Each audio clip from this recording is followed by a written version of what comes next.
All right, take a breath and let's talk about this slowly, honestly. There's a moment that happens to a lot of people, usually late at night. You're lying in bed, maybe scrolling a little, maybe staring at the ceiling, and it hits you. You're doing better than you used to. You're earning more. You're more responsible. You've fixed mistakes that used to stress you out. And yet, it still feels like you're behind. Not a little behind. Behind. Behind where you thought you'd be by now. Behind people your age. Behind some invisible timeline you never agreed to, but somehow feel judged by.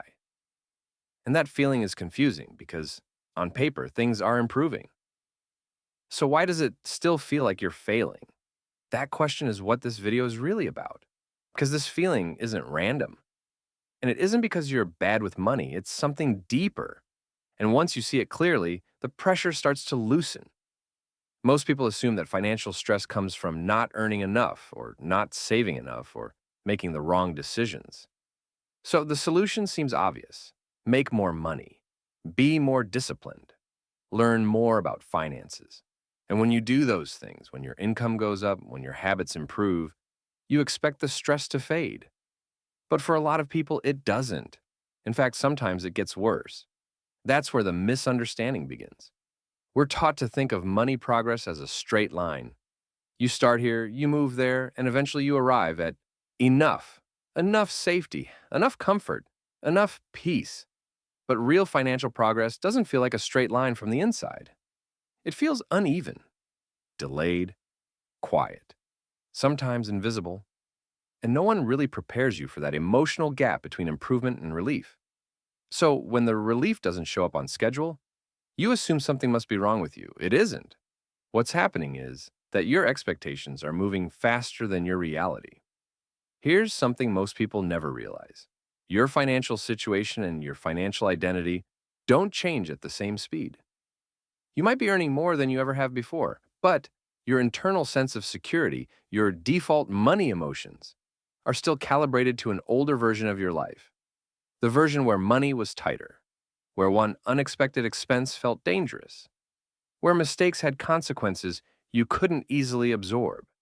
That nervous system doesn't reset just because your paycheck does.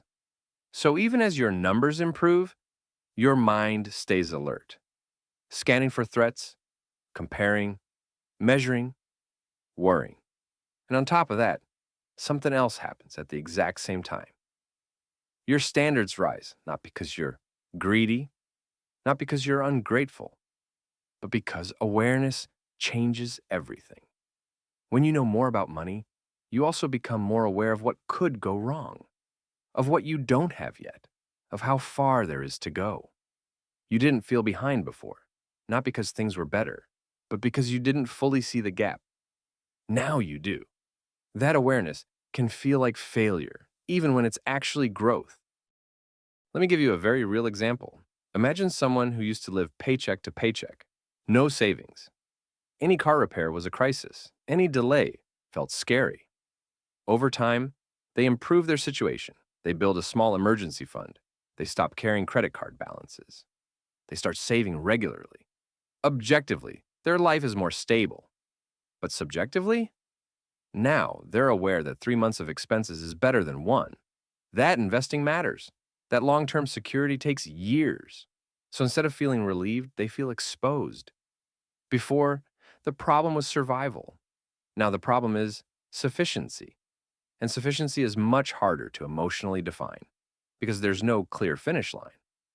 Another reason this feeling sticks around is comparison, but not the obvious kind. It's not just scrolling and seeing someone else's house or vacation. It's comparing your current self to an imagined version of you, the version who should have figured things out by now, who thought that by this age, money would feel easier, calmer, less heavy. That imagined version quietly follows you around.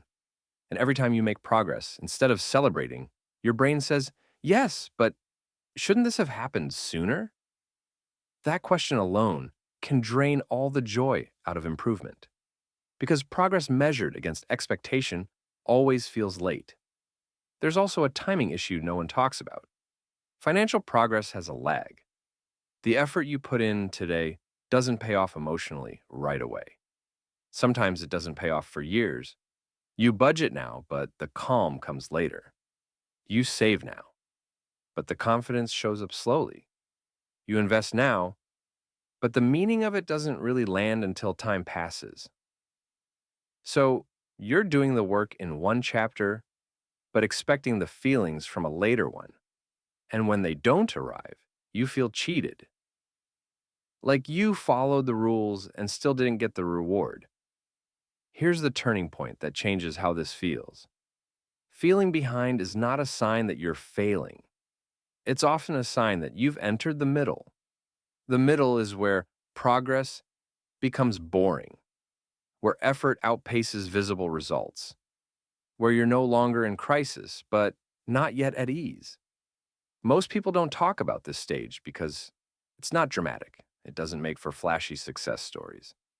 But it's where almost everyone who eventually feels financially calm spends the longest time. And the danger of the middle isn't that you're doing badly. It's that you misinterpret the quiet as stagnation. When you see this clearly, something shifts. You stop using emotional relief as the scoreboard.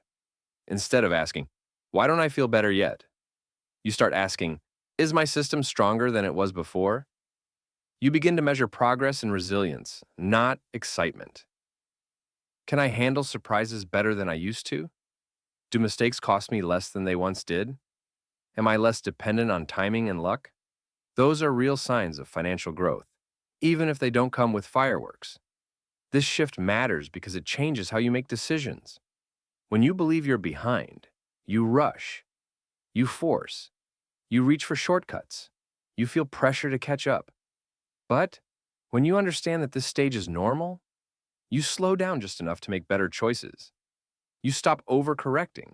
You stop comparing timelines. You stop turning money into a constant emotional referendum on your worth. And ironically, that calm makes progress easier. So what do you actually do with this in real life? First, you separate improvement from satisfaction. You remind yourself that doing better and feeling better are not the same thing, and they don't arrive together. That doesn't mean you're broken. It means you're human.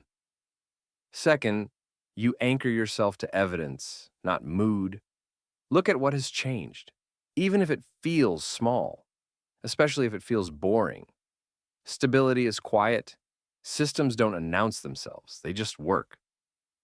Third, you give your financial identity time to catch up. If you spent years feeling unsafe around money, it's unreasonable to expect confidence to appear overnight. Trust is built through repetition, through surviving normal life without falling apart, through seeing that you can absorb hits now. That takes time. And finally, you stop asking money to solve existential questions.